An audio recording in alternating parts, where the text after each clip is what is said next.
नमस्कार, म अनिस्मा बस्नेत। नमस्कार, म कावेरी पौडेल। राति 8 बजेको जनता समाचारमा स्वागत छ। सबैभन्दा पहिले प्रमुख समाचार। आज विश्व वातावरण दिवस। नेपाल लगायत विश्वभरि नै विभिन्न कार्यक्रम गरी मनाइरहे। प्रधानमन्त्री ओलीको सत्ता आशक्तिलाई महन्त ठाकुर समूहले उपयोग गरेको कांग्रेसको निष्कर्ष। कानुन मिचेर घमण्ड देखाएको आरोप। मनसुनको बेला स्वास्थ्य समस्याहरूको सामना गर्न स्वास्थ्य मन्त्रालय तयारी अवस्थामा। केन्द्रमा र्यापिड रेस्पोन्स टिम स्थापना। अमेरिकासँगको सम्बन्ध सुधार गर्न रुसी इच्छुक। अमेरिकासँग मिलेर अघि बढ्ने रुसी राष्ट्रपतिको भनाइ। र फिफा विश्वकप छनौटमा ब्राजिलको सहज जित। 5 खेलमा 15 अङ्क जोडेको ब्राजिल तालिकाको शीर्ष स्थानमा।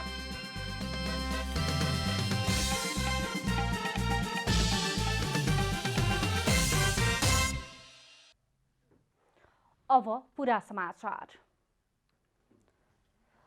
आज विश्व वातावरण दिवस नेपाल लगायत विश्वभरि नै विभिन्न कार्यक्रम गरी मनाइएको छ। नेपालमा नयाँ सोच र सिर्जना, प्राकृतिक प्रणालीको पुनर्स्थापना भन्ने नाराका साथ दिवस मनाइएको हो।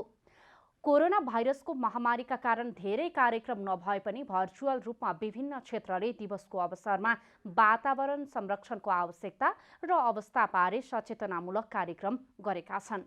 संयुक्त राष्ट्रसङ्घको आह्वानमा हरेक वर्ष जुन 5 मा यो दिवस मनाउने गरिन्छ। मानव जाति आफू बस्दै आएको वातावरणको सर्जक र विनाशक दुवै रहेकाले संरक्षणमा मानवीय भूमिकालाई प्रबल बनाउने उद्देश्य सहित दिवस मनाइएको छ। यसैबीच राष्ट्रपति विद्यादेवी भण्डारीले नेपालको संविधानले प्रदत्त गरेको स्वच्छ वातावरणमा बाँच्न पाउने हकलाई सार्थक बनाउनका लागि प्रण गर्ने दिनका रूपमा वातावरण दिवसलाई लिनुपर्ने बताउनु भएको छ।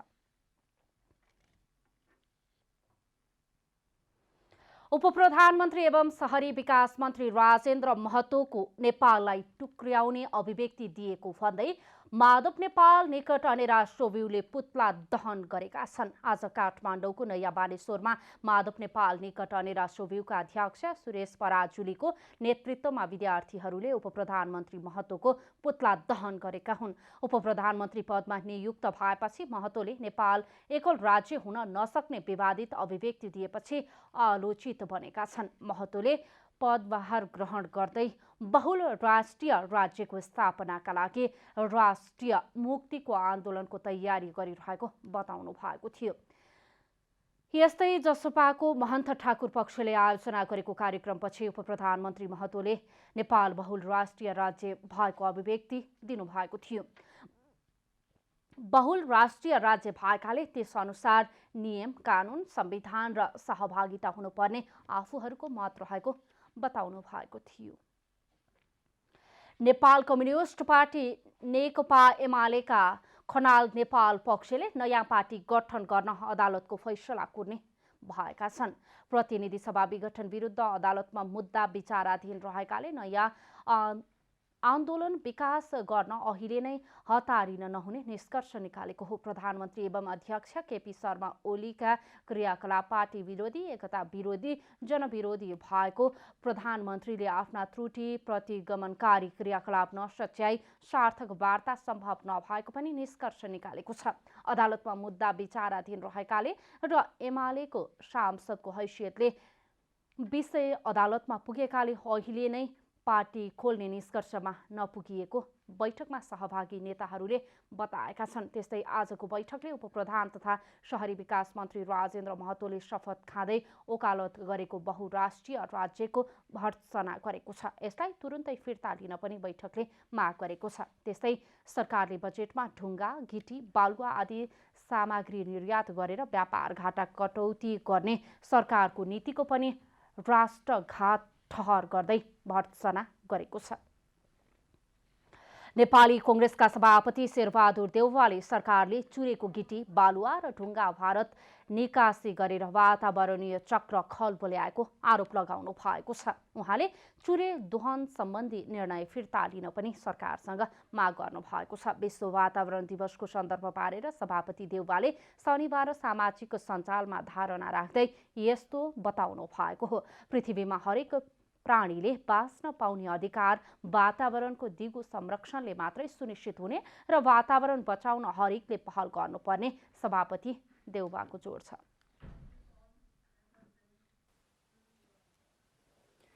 सफा हिमाल 2021 अन्तर्गत सर्वोच्च शिखर सगरमाथा लगायत विभिन्न 6वटा हिमालबाट 27 टन फोहोर सङ्कलन गरेको नेपाली सेनाले जनाएको छ।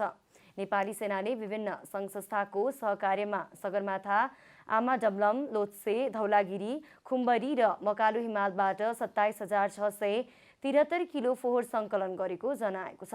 नेपाली सेनाले विभिन्न विपद व्यवस्थापनका साथै विभिन्न हिमालबाट फोहोर सङ्कलन गर्ने कार्य गर्दै आएको छ। हिमाली क्षेत्रको फोहोर सङ्कलन गर्ने नेपाली सेनाको कार्यले विश्वसामु सकारात्मक सन्देश प्रवाह गरेको नेपाली सेनाको भनाइ छ। अभियानबाट सङ्कलित करिब 28 टन फोहोरहरू आज रिसाइकल गर्नलाई हस्तान्तरण गरी विधिवत रूपमा यस अभियानको समापन हुन गइरहेको छ। लेडिज एन्ड जेन्टलमेन, नेपाली सेनाको संयोजकत्वमा सञ्चालन भएको यस अभियान मार्फत हिमाली क्षेत्रको फोहोर व्यवस्थापनमा नेपालले लिएको पहल कदमी तथा अग्रसरताले विश्वमा अत्यन्त सकारात्मक सन्देश प्रवाह गरेको छ। नेपाली सेनाले हिमाली क्षेत्रको फोहोर सङ्कलन गर्ने क्रममा सगरमाथाबाट 2 पूर्व आरोहीको शव र 1 अस्थिर पञ्जर र धौलागिरी बेस क्याम्प क्षेत्रबाट 2वटा पूर्व आरोहीको शव बरामद गरी आवश्यक कानुनी कार्यका लागि नेपाल प्रहरीलाई बुझाएको छ। कांग्रेसका सहमहामन्त्री डाक्टर प्रकाश शरण महतले प्रधानमन्त्री केपी शर्मा ओलीको सत्ता आसक्तिलाई महन्त ठाकुर समूहले अवसरको उपयोग गरेको टिप्पणी गर्नुभएको छ। कांग्रेसका सहमहामन्त्री महतले सरकारमा मधेसी नेता जानु, प्रधानमन्त्री ओली शक्तिमा जसरी पनि रहनुपर्छ भन्ने आसक्तिले काम गरेको बताउनुभयो। काम चलाउ सरकारले मन्त्रीमण्डल पुनर्गठन गरेर संविधान कानुन मिचेर म जे पनि गर्न सक्छु भन्ने घमण्ड देखिएको नेता महतले आरोप लगाउनुभयो। मधेसका खास मुद्दालाई थाती राखेर सरकारमा जाने मधेसी नेताको चरित्र अवसरवादी भएको आरोप पनि लगाउनुभयो।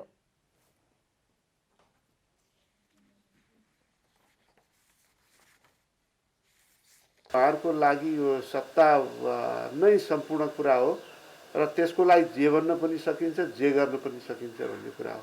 अहिले नै जुन चाहिँ एलायन्स भएको छ, उहाँहरूको चाहिँ 16-17 कति चाहिँ हिजोको, अहिले त त्यो पनि विघटित, उहाँहरूले नै विघटन गरेको संसदको 16-17 जनामा त 10 जना त मन्त्री दिएको अवस्था छ भनेपछि त उहाँले चाहिँ सत्तामा टिक्नको लागि जे पनि गर्नु म चाहिँ हुनु पर्यो। त्यसमा चाहिँ देशलाई जे होस्, जनतालाई जे होस् मतलब छैन भन्ने मानसिकतामा जानु भनेको अत्यन्त एउटा दुर्भाग्यपूर्ण परिस्थिति हो। आफू विरुद्ध सडकमा कोही आउन नसक्ने र विरोध हुने प्रतिनिधि सभा पनि विघटन गरेर राष्ट्रपतिको आडमा जे पनि गर्न सकिन्छ भनेर प्रधानमन्त्रीले काम गरिरहेको बताउनुभयो। मन्त्रालयले मनसुनको बेलामा आउने स्वास्थ्य समस्याहरूको सामना गर्न तयारी अवस्थामा रहेको जनाएको छ। मनसुनको बेला आइपर्ने विविध विपदलाई लक्षित गरी व्यवस्थापनका सम्पूर्ण तयारी गरेको स्वास्थ्य तथा जनसङ्ख्या मन्त्रालयका प्रवक्ता तथा एपिडेमियोलोजी तथा रोग नियन्त्रण महाशाखाका निर्देशक डाक्टर कृष्ण प्रसाद पौडेलले बताउनु भएको छ। वर्षायाममा डेङ्गु, मलेरिया, झाडापखाला, ज्वरो लगायतको स्वास्थ्य समस्या आउने भन्दै त्यस्ता प्रकृतिको समस्या समाधानका निम्ति स्वास्थ्य मन्त्रालय तयारी अवस्थामा रहेको जानकारी दिनुभयो। विशेष गरी डेङ्गु रोगको प्रकोप बढ्छ, मलेरिया बढी हुन्छ, त्यसपछि झाडापखालाहरू पनि बढी हुन्छन्, पानीका स्रोतहरू धमिलिन्छन्। यी हाम्रोमा सधैँ भइराख्ने कुरा हो। त्यो बाहेक बाढी, विशेष गरी तराई क्षेत्रमा बाढी र पहाडी क्षेत्रमा चाहिँ पहिरो पनि जाने गर्छ। यसले गर्दा यी चिजहरूको लागि हामीले गर्ने भनेको प्रत्येक स्थानीय तहमा ऱ्यापिड रेस्पोन्स टिम भन्छ, त्यो कसरी गठन गर्ने भनेर स्वास्थ्यकर्मीहरूलाई, स्वास्थ्यका कार्यालयहरूलाई तालिम दिएर जनशक्ति तयार अवस्थामा राखिएको छ, विशेष गरी द्रुत प्रतिकारका लागि। विपदबाट तुरुन्त उद्धार गर्नका लागि प्रत्येक स्थानीय तहमा र्यापिड रेस्पोन्स टिम गठन गर्नका लागि स्वास्थ्यकर्मीलाई तालिम दिएर राखिएको पनि जानकारी दिनुभयो। जनता समाचारमा अब छोटो विश्राम।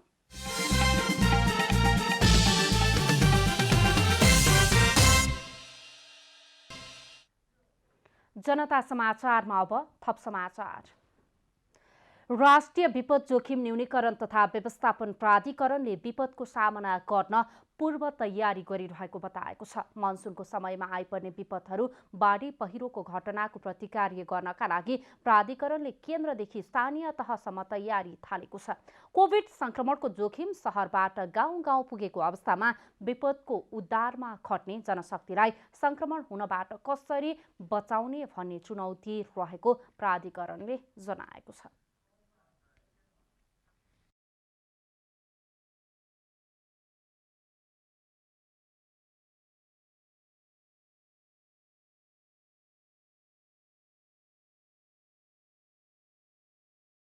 यो जुन कोभिड र बाढी पहिरो लगायतको जुन यो रोग व्याधिहरूको छ त्यसको लागि हामीले विशेष तयारी हामी सुरु गर्न थालिसकेका छौँ। यस्तो खालको एक्टिभेसन गर्ने हामीले पोहोर पनि गरेका थिएनौँ। यो वर्ष हामीले विशेष परिस्थिति छ भनेर हामीले यो क्लस्टरको मेकानिजमलाई एक्टिभेट पनि गऱ्यौँ र जोइन्टली हामीहरूले त्यसरी हरेक हप्ता उहाँहरूसँग बसेर अहिलेसम्मको तयारीहरू के भए, यसलाई हामीले अझै फर्दर कसरी इम्प्रुभमेन्ट गर्न सकिन्छ भन्दै हामी त्यसरी पूर्व तयारीहरू गरिरहेका छौँ। क्लस्टर मेकानिजम र क्लस्टरमा नभएका मन्त्रालय, प्राइभेट सेक्टरहरू, त्यो सँगसँगै हामीहरूको अन्य निकायहरूसँग पनि हामीले कोअर्डिनेट गरेर कामहरू गरिरहेका छौँ। यस वर्ष विपदका घटना बढ्न सक्ने सम्भावना रहेको भन्दै जोखिम कम गर्ने सम्बन्धमा पूर्व तयारी थाल्न पनि सबैको ध्यानाकर्षण गराइएको छ। नेपाल सरकारले कोभिड-19 संकट व्यवस्थापन अध्यादेश जारी गरेसँगै कोभिड-19 संक्रमण विरुद्ध जुत्न नयाँ प्रशासनिक संरचना बनेको छ। नेपाल सरकारले गत जेठ 6 गते जारी गरेको अध्यादेशमा कोभिड-19 संक्रमितको निदान उपचारको लागि केन्द्रीय अस्पताल सञ्चालन गर्ने व्यवस्था गरिएको छ। यसै व्यवस्था अनुसार काठमाडौँको वीर अस्पताललाई अहिले कोभिड-19 युनिफाइड केन्द्रीय अस्पताल बनाइएको छ। सरकारले प्रोफेसर डाक्टर जागेश्वर गौतमलाई प्रमुख प्रशासकीय अधिकृत नियुक्त गरेको छ। डाक्टर गौतमलाई प्रमुख प्रशासकीय अधिकृत बनाएर वीर अस्पताल पठाएपछि विवाद उत्पन्न भएको छ। डाक्टर गौतम प्रमुख प्रशासकीय अधिकृत भएर वीर अस्पताल गएपछि निमित्त निर्देशकको रूपमा रहनुभएकी डाक्टर शान्ता सापकोटा विदा बस्नु भएको छ। अस्पतालको प्रमुख को हो भन्ने विषयमा दुई थरी मत देखिएपछि विवाद बढेको हो। वीर अस्पताल युनिफाइड अस्पतालमा रूपान्तरण भइसकेकाले प्रमुख आफै रहेको डाक्टर गौतमको भनाइ छ। सरकारले अर्को नियुक्त नगरुन्जेल अथवा अध्यादेश क्रियाशील रहन्जेल वीर अस्पतालको प्रमुख डाक्टर जागेश्वर गौतम नै रहने बताइएको छ। यो अध्यादेश रहेसम्म र नेपाल सरकारले स्वास्थ्य मन्त्रालयले मलाई नहटाएसम्म भनेर दिएको छ। त्यसो भएर यसबाट धेरै तर्सित हुनुपर्ने, धेरै दुःख मान्नुपर्ने छैन। सरकारले गरेको निर्णयलाई नमानी विवाद सिर्जना गरेर मिडियाबाजीमा जानु राम्रो नभएको डाक्टर गौतमको भनाइ छ। पछिल्लो 24 घण्टामा नेपालमा 8,243 जनाले कोरोना भाइरसको संक्रमण जितेका छन्। स्वास्थ्य तथा जनसङ्ख्या मन्त्रालयका अनुसार नेपालमा कोरोना जित्नेको संख्या 4,84,373 पुगेको छ। त्यसैगरी विगत 24 घण्टामा 5,042 जनामा संक्रमण पुष्टि भएको छ। पीसीआर विधिबाट 11,471 जनाको परीक्षण गर्दा 3,540 र 5,343 जनाको एन्टिजेन परीक्षण गर्दा 1,502 जना गरेर 5,042 जनामा संक्रमण पुष्टि भएको स्वास्थ्य तथा जनसङ्ख्या मन्त्रालयले जनाएको छ। नेपालमा पीसीआर परीक्षणबाट कोरोना संक्रमण पुष्टि हुनेको संख्या 5,85,100 पुगेको छ भने एन्टिजेन परीक्षणबाट संक्रमितको संख्या 13,104 पुगेको छ। विगत 24 घण्टामा कोरोना भाइरस संक्रमणका कारण 68 जनाले ज्यान गुमाएका छन्। यो सँगै नेपालमा संक्रमणका कारण ज्यान गुमाउनेको संख्या 7,749 पुगेको स्वास्थ्य तथा जनसङ्ख्या मन्त्रालयको तथ्याङ्क छ। बाराको निजगढ नगरपालिका कोरोनाको उच्च जोखिममा रहेको पाइएको छ। निजगढमा गरिएको कोरोना परीक्षणमा 80% कोरोना देखिएसँगै उच्च जोखिममा रहेको देखिएको हो। कोरोनाको उच्च जोखिम देखिएसँगै बाराको निजगढ नगरपालिकाले कोरोना भाइरस विरुद्धको खोप खरिद गर्ने प्रक्रिया अघि बढाएको छ। कोरोना विरुद्धको खोप किन्ने निर्णय गर्ने निजगढ नगरपालिका बारा जिल्लाकै पहिलो स्थानीय तह हो। निजगढ नगरपालिकाले कोरोना भाइरस विरुद्धको खोप खरिदको लागि केन्द्र सरकारसँग अनुमति समेत मागेको छ। निजगढ नगरपालिकाले विपद समिति मार्फत यदि नेपाल सरकारले खोप खरिद गर्ने हामीलाई अनुमति दिन्छ भने नेपाल सरकारसँग साझेदारीमा हामी खोप खरिद गर्न पनि तयार, अथवा निजगढ नगरपालिका नेपाल सरकार सक्दैन भने हामीलाई अनुमति दियोस्, हामी आफै खोप खरिद गरेर पनि निजगढ जनतालाई सेवा दिन तयार। कोरोना संक्रमितहरूको उपचारका लागि निजगढ नगरपालिकाले प्राथमिक स्वास्थ्य केन्द्रमा सञ्चालन गरेको आइसोलेसनमा जनप्रतिनिधिहरूको 1 महिनाको सुविधा बापतको रकमबाट 3 थान पेसेन्ट मोनिटर खरिद गरेर उपलब्ध गराउने भएको छ। हाम्रो निजगढ नगरपालिकाले चाहिँ 15 बेडको आइसोलेसन तयार गरेको छ र त्यसमा अक्सिजनहरूको चाहिँ हामीले कमी हुन दिएनौँ। अक्सिजन मात्रै दिइरहँदा पनि बिरामीहरूलाई चाहिँ अप्ठ्यारो भएर सबै कुराहरू थाहा नहुने हुँदाखेरि हामीले चाहिँ स्क्रिन मोनिटर किन्ने एउटा निर्णय गरेका छौँ। जनप्रतिनिधिले जुन सेवा सुविधा लिइराखेका छौँ त्यो 1 महिनाको सेवा सुविधाले चाहिँ हामीले त्यसलाई किनेर स्वास्थ्य शाखालाई हस्तान्तरण गर्ने निर्णय गरिसकेका छौँ। कोरोना संक्रमित बिरामीहरूको भाइटल्स मोनिटर गर्ने डिस्प्ले स्क्रिन मोनिटर उपलब्ध गराइदिन प्राथमिक स्वास्थ्य केन्द्रले गरेको अनुरोध अनुसार आवश्यक उपकरण खरिद गरेर उपलब्ध गराउन लागि हो। सो मोनिटरले बिरामीको मुटुको चाल, रक्तचाप र श्वास प्रश्वासको अवस्था सजिलै थाहा पाउन सकिने भएकाले कोरोना संक्रमितको उपचारमा थप सहयोग पुग्नेछ। निजगढ नगरपालिकामा हालसम्म 492 जनामा चाहिँ एन्टिजेन र पिसिआर विधिबाट परीक्षण गरिएको थियो र यसबाट चाहिँ हाम्रो 345 जनामा कोरोना पुष्टि भएको छ र अहिले नगर क्षेत्रमा अहिले 194 जना चाहिँ एक्टिभ केसेसहरू अर्थात् कोरोनाबाट सङ्क्रमित एक्टिभ केसेसहरू हुनुहुन्छ र नगरभित्र हालसम्म चाहिँ अहिले हामीसँग प्राप्त तथ्याङ्क अनुसार कोभिडकै कारणबाट मृत्यु भएको सङ्ख्या 15 जना रहेको छ। प्राथमिक स्वास्थ्य केन्द्रका लागि नगरपालिकाको विपद व्यवस्थापन समितिले 2 थान जेनेरेटर मेसिन समेत खरिद गरेर उपलब्ध गराउने भएको छ। बाराबाट उमेश सुनारको रिपोर्ट। अस्ट्रेलिया सरकारले नेपाली सेनालाई स्वास्थ्य सामग्री सहयोग गरेको छ। नेपालका लागि अस्ट्रेलियाका राजदूतले आज त्रिभुवन अन्तर्राष्ट्रिय विमानस्थलमा नेपाली सेनालाई सहयोग स्वास्थ्य सामग्री हस्तान्तरण गर्नुभएको हो। नेपाली सेनाले अस्ट्रेलियाले गरेको सहयोगप्रति धन्यवाद व्यक्त गरेको छ। कोभिड-19 को प्रतिक्रियाका लागि नेपाली सेनाबाट तैनात गरिने स्वास्थ्य कर्मीहरूको सुरक्षार्थ आवश्यक पर्ने स्वास्थ्य सामग्रीहरू अस्ट्रेलियन एयरफोर्सको जहाज मार्फत आजै नेपाल ल्याइएको सैनिक जनसम्पर्क तथा सूचना निर्देशनालयले जनाएको छ। प्रमुख सत्तारूढ दल एमाले र जनता समाजवादी पार्टीभित्र विवाद बढ्दा धेरैले पार्टी फुटाउन अध्यादेश आउने आंकलन गरेका थिए।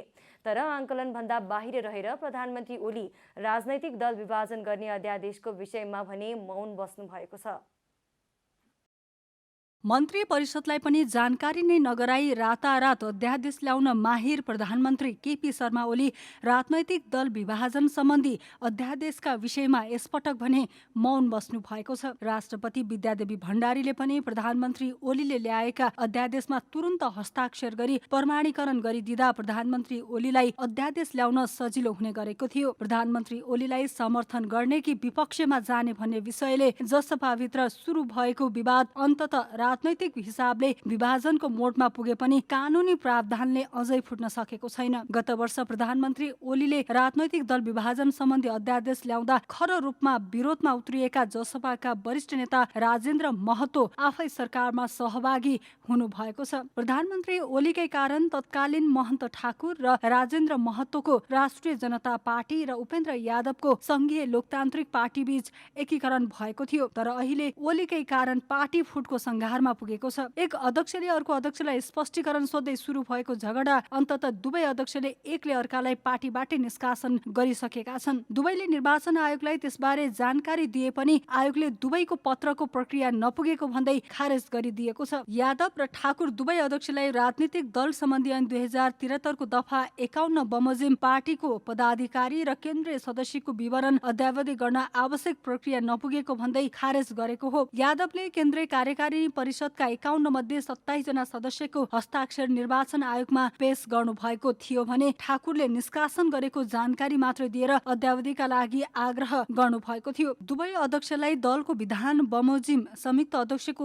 हस्ताक्षर सहित आउन भनिए पनि दुवै अध्यक्षले संयुक्त हस्ताक्षर लिएर जाने सम्भावना देखिँदैन। जसरी एमालेमा केपी ओली हावी भएर माधव समूहलाई भट्टाभट कारवाही गर्दै निष्कासन गरिरहनु भएको छ। यादवलाई ठिक ठाउँमा ल्याउन ठाकुर पक्षले पार्टी फुटाएर तत्कालीन राजपा नेपाल ब्युताउने निर्णय गरे पनि अघि बढ्न सकिरहेको छैन। जसपा विभाजन गर्न राजनैतिक दल सम्बन्धी ऐन संशोधनका लागि अध्यादेश ल्याउने विकल्पबारे बालुवाटारमा छलफल नभएको पनि होइन। अझ ठाकुर पक्ष नै सरकारमा जाँदा झन सजिलो भएको छ। त्यसका लागि ओली पनि तयार छन्। तर ठाकुर पक्षलाई पार्टी फुटाउन सजिलो पारिदिँदा माधव नेपाल समूहले एमाले नै विभाजन गर्ने सम्भावना हुँदा ओली अध्यादेश ल्याउन हच्किनु भएको छ। दुवै समूहलाई 40-40% पुर्याउनु पर्ने प्रावधानकै कारण नेपाल पक्ष नयाँ पार्टी घोषणा गर्ने कि अझै ओलीसँगै वार्ता गरेर एमालेमै बस्ने भनेर अलमलमा परिरहेको छ। कमला हमाल, काठमाडौँ।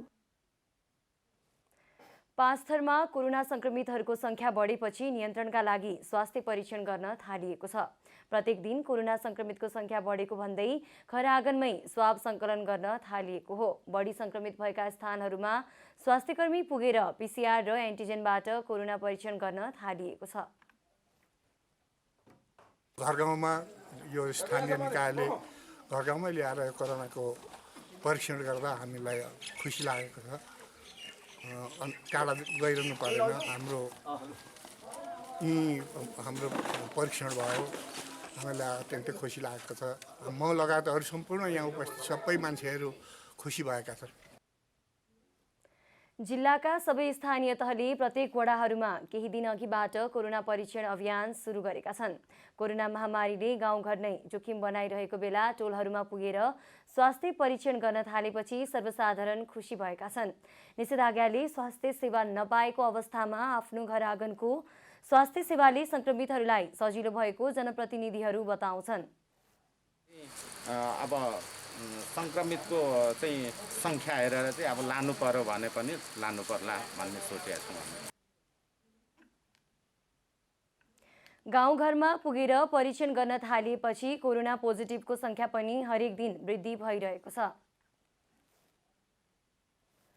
सिन्धुलीको सुनकोशी गाउँपालिकामा लकडाउनको समयमा भएको विकास निर्माणको काम गुणस्तरहीन भएको स्थानीयले आरोप लगाएका छन्। गाउँपालिकाको वडा नम्बर 1 दुम्जामा निर्माणाधीन अवस्थामा रहेको कालोपत्रीको काम गुणस्तरहीन भएको हो। सिन्धुलीको सुनकोशी गाउँपालिका वडा नम्बर 1 को बीपी पार्क जाने सडकमा कालोपत्रीको काम अन्तिम चरणमा छ। तर कालोपत्रीको काम सकिए पनि सडक चर्किएको छ। कालोपत्रीको काम गुणस्तरहीन भएको छ। लगभग 730 मिटर सडक कालोपत्री सम्पन्न भएको हो। कालोपत्री गरेको सडक कतै भासिएर चर्किएको छ भने कतै मेसिनरी वालले ढल्ने अवस्थामा छ। अझै छेदविच्छेद हुने खालको अवस्था देखिन्छ। स्वयं तपाईँहरूले पनि यो देखिसक्नुभयो अहिले हेर्दाखेरि। यसका हिम पाइपहरूमा बेड राखिएको छैन। हिम पाइपबाट चाहिँ पानी आउटलेट भएर जाने ठाउँमा तलसम्म चाहिँ सेफ्टी गर्नलाई पर्खालहरू राखिएको छैन। त्यो खालको कुरा भयो। अब यसको चाहिँ के भयो भनेदेखि यहाँको पिपुलहरूसित चाहिँ यिनीहरूको कन्ट्याक्ट कम भयो। शुद्ध ठेकदार गर्ने हिसाबले मात्रै उहाँहरू आउनुभयो र त्यसरी चाहिँ यो बाटो निर्माण भयो। तर यो यसको चाहिँ गुणस्तरमा अहिले तपाईँको चाहिँ यत्रो नेट इन्टरनेटको जमानामा पनि यस्तो आँखा छलेर चाहिँ काम भएर हिँडिन्छ भनेदेखि यो चाहिँ खबरदारी गर्नुपर्छ। सडक निर्माणका लागि ठेकेदार पक्षसँग सघन सहरी तथा भवन निर्माण आयोजना मन्थली रामेछापले 2077 असार 19 गते सम्झौता गरेको थियो। सम्झौता अनुसार 2077 पौष 18 मा सम्पन्न गर्नुपर्ने काम नसकिएपछि कोरोनाका कारण काम सक्न ढिलाइ भएको भन्दै 2018 असार 19 सम्ममा सक्ने गरी म्याद थप गरिएको छ। पटक पटक म्याद थप गरेर सडक निर्माण सम्पन्न भए पनि काम भने गुणस्तरहीन छ। ठेकेदार पक्षले पानी धेरै परेकाले यस्तो समस्या आएको र यसलाई सुधार्न आफूहरू लागि परेको बताउने गरेको छ। उता आयोजना कार्यान्वयन इकाइ रामेछापले भने सडक निर्माणको अन्तिम बिल फर्छोट नभएकाले ठेकेदार पक्षलाई मर्मत गराउन लगाउने बताइरहेको छ। सिन्धुलीबाट रविन्द्र भट्टराईको रिपोर्ट।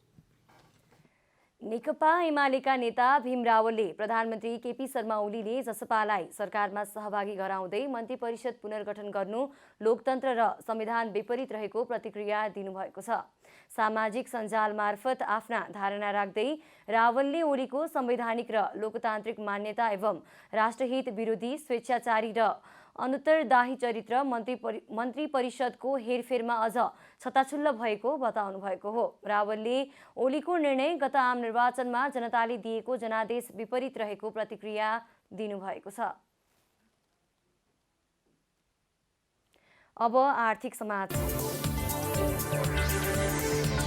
निषेधाज्ञाका कारण सवारी साधन नचल्दा दानाको आपूर्ति हुन नसकेपछि पोल्ट्री फार्महरूमा रहेका कुखुरा दाना अभावमा मर्ने अवस्थामा पुगेका छन्। लाखौंको लगानीमा सञ्चालित फार्महरूमा 2 महिना भन्दा बढी समयदेखि लकडाउनका कारण दाना आपूर्ति हुन नसक्दा समस्यामा परेको कुखुरा पालक किसानहरूले गुनासो गरेका छन्। कुखुराको दाना नै नपाएपछि कुखुरा तथा चल्लाहरूलाई गहुँ तथा चामल खुवाएर जेनतेन ज्यान जोगाउने गरिएको कुखुरा पालक किसानले गुनासो गरेका छन्। कुखुरा तथा चल्लाका लागि दाना ढुवानीको वैकल्पिक व्यवस्था मिलाइए कुखुरा तथा चल्लाहरूलाई राहत हुने कुखुरा किसानले आग्रह गरेका छन्। कुखुरा फर्ममा हाल 150 वटा कुखुरा रहे पनि तिनलाई खुवाउने दाना नहुँदा एकातिर पालन गर्न कठिनाई भइरहेको छ भने अर्कोतर्फ खान योग्य भइसकेको कुखुरा पनि बिक्री गर्न नसकिएको किसानहरूको दुखेसो छ। सरकारले कुखुरा पालनमा लागेकाहरूलाई प्रोत्साहन स्वरूप राहतको व्यवस्थापन मिलाइदिनुपर्ने आग्रह समेत गरेका छन्। कोरोना भाइरसको त्रासका कारण कुखुरा खाने उपभोक्ताहरू घटेकाले तरकारीकै भाउमा बिक्री गर्नुपर्ने अवस्था आइपुगेको हो। ऋण लिएर कुखुरा फर्म सञ्चालन गरेको तर सरकारले गरेको निषेधाज्ञाका कारण धराशायी बन्न पुगेको किसानहरूको भनाइ छ। कुखुरा पालक कृषकहरूको समस्याप्रति सम्बन्धित निकायले ध्यान नदिए कुखुरा पालन धराशायी हुने निश्चित रहेकाले सरोकारवालाहरूलाई गम्भीरतापूर्वक लिन व्यवसायीहरूले समेत माग गरेका छन्। कोरोना भाइरस महामारीले यातायात व्यवसायीहरूले सरकारसँग सहुलियत कर्जाको माग गरेका छन्। पहिलो लकडाउनले पारेको नोक्सानी पूर्ति नहुँदै पुनः सुरु भएको निषेधाज्ञाले यातायात क्षेत्रमा भएको लगानी बालुवामा पानी लगाए सरह भएको भन्दै यसमा सरकारले विशेष सुविधा दिन नेपाल यातायात व्यवसायी राष्ट्रिय महासंघले सरकारसँग माग गरेको छ। अधिकांश क्षेत्र केही मात्रामा भए पनि सञ्चालनमा रहेका छन् तर यातायात क्षेत्र पूर्ण रूपमा ठप्प रहेको छ। ब्याङ्कको कर्जाले डाँडा काट्यो, अब उठ्न सक्ने अवस्थामा छैन। राज्यले दिनुपर्ने सहयोग केही नभएको र बजेटले समेत सम्बोधन नगरेको भन्दै उनीहरूले गुनासो गरेका छन्। हाल नेपालमा 2,90,000 सार्वजनिक बस सञ्चालनमा छन् भने ट्रक, मिनी बस, जीप लगायत 3,80,000 सञ्चालनमा रहेको महासंघको तथ्याङ्क छ। यातायात मजदुरहरू निश्चित मासिक तलब नहुँदा समस्यामा हुने गरेका छन्। महामारीको असर सबैभन्दा धेरै यातायात श्रमिकले ठूलो संकट भोग्नु परेको भन्दै यसमा सरकारले राहत प्याकेजको कार्यक्रम ल्याउन ध्यानाकर्षण गराएको छ। सरकारले देशभरि राहत प्याकेजको व्यवस्था गर्न र स्वास्थ्य मापदण्ड अपनाएर वैकल्पिक बाटो खुल्ला गरिदिनुपर्ने यातायात मजदुर सन्दीप तामाङको माग छ।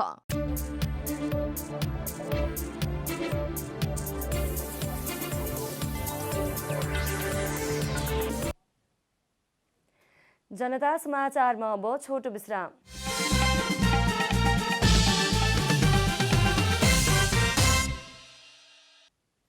अब खेलकुद समाचार।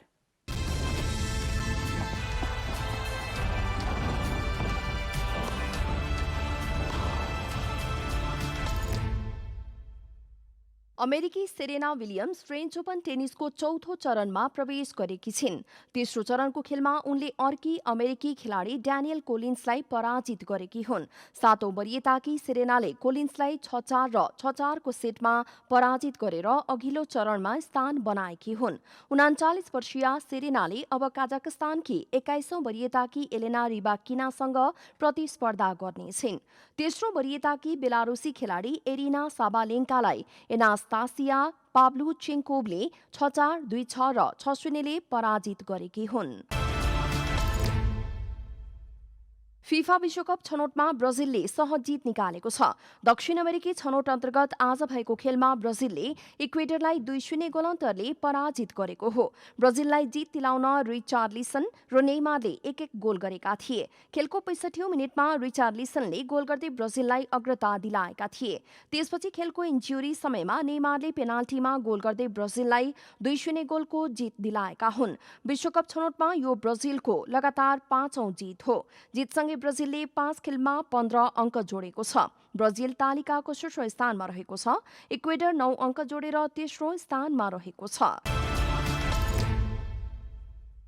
सन् 2030 को फिफा विश्वकपका लागि 2 युरोपेली राष्ट्र स्पेन र पोर्चुगलले संयुक्त रूपमा दाबी पेश गरेका छन्। 2030 को विश्वकप आयोजक 2024 मा छनौट गर्ने योजना बनाएको छ। त्यसअघि सन् 2022 को विश्वकप कतार र 2026 को विश्वकप उत्तर अमेरिकी राष्ट्रहरू अमेरिका, मेक्सिको र क्यानाडामा हुनेछ। 2030 को विश्वकप आयोजनाका लागि अन्य देशले समेत इच्छा देखाइसकेका छन्। स्पेन र पोर्चुगलले उनीहरूको दावेदारीसँग प्रतिस्पर्धा गर्नुपर्ने देखिन्छ।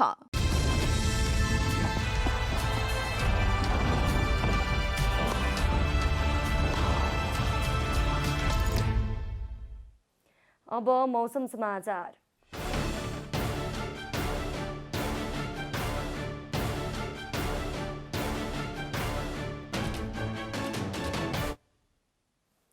आज दिउँसो देशभर आंशिकदेखि सामान्य बदली भई देशका पहाडी भूभागका थोरै स्थानहरूमा हल्का वर्षा भयो।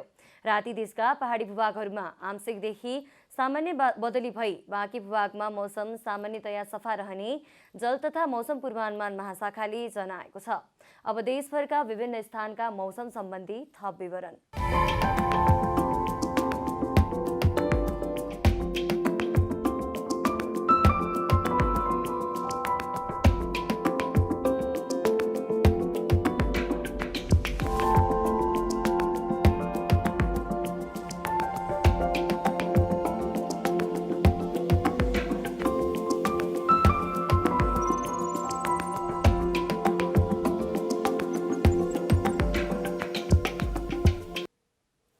अन्त्यमा आजको डायरी। आज विश्व वातावरण दिवस नेपाल लगायत विश्वभरि नै विभिन्न कार्यक्रम गरी मनाइएको छ। राष्ट्रपति विद्यादेवी भण्डारीले नेपालको संविधानले प्रदत्त गरेको स्वच्छ वातावरणमा बाँच्न पाउने हकलाई सार्थक बनाउनका लागि प्रण गर्ने दिनका रूपमा वातावरण दिवसलाई दिनुपर्ने बताउनु भएको छ। नेपाली कांग्रेसका सभापति शेरबहादुर देउवाले सरकारले चुरेको गिटी, बालुवा र ढुङ्गा भारत निकासी गरेर वातावरणीय चक्र खल्बल्याएको आरोप लगाउनु भएको छ। विश्व वातावरण दिवसको सन्दर्भ पारेर सभापति देउवाले सामाजिक सञ्जालमा धारणा राख्दै यस्तो बताउनु भएको हो। नेपालमा यस वर्ष रोपाईका लागि 1 अर्ब 61 करोड रुपैयाँ भन्दा बढीको धानको बिउ आयात भएको छ। बिउ आयातकर्ता कम्पनीहरूले भारत र चीनबाट विभिन्न किसिमका हाइब्रिड जातका धानका बिउहरू आयात गरेका हुन्। नेपाली बिउ उत्पादक कम्पनीहरूले वार्षिक 10,000 मेट्रिक टन धानको बिउ उत्पादन गर्ने गरेको तथ्याङ्क रहेको छ। रुसले अमेरिकासँगको सम्बन्ध सुधार गर्न चाहेको जनाएको छ। रुसी राष्ट्रपति भ्लादिमिर पुटिनले आगामी महिना अमेरिकी समकक्षी जो बाइडेनसँग हुने शिखर सम्मेलनमा दुई देशबीचको सम्बन्ध सुधारका लागि छलफल हुने बताउनु भएको हो। फिफा विश्वकप छनौटमा ब्राजिलले सहज जित निकालेको छ। दक्षिण अमेरिकी छनौट अन्तर्गत आज भएको खेलमा ब्राजिलले इक्वेडरलाई 2-0 गोल अन्तरले पराजित गरेको हो। खेलको इन्जुरी समयमा नेइमारले पेनाल्टीमा गोल गर्दै ब्राजिललाई 2-0 गोलको जित दिलाएका हुन्। जितसँगै ब्राजिलले 5 खेलमा 15 अङ्क जोडेको छ।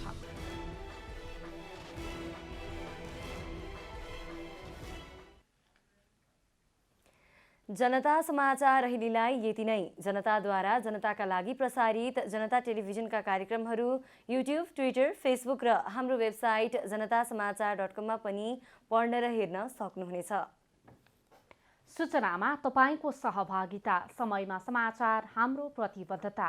कोरोना भाइरसको संक्रमणबाट बस्न नियमित रूपमा साबुन पानीले हात धौँ, भिडभाडबाट टाढै रहौँ, अनिवार्य रूपमा मास्क प्रयोग गरौँ। नमस्कार।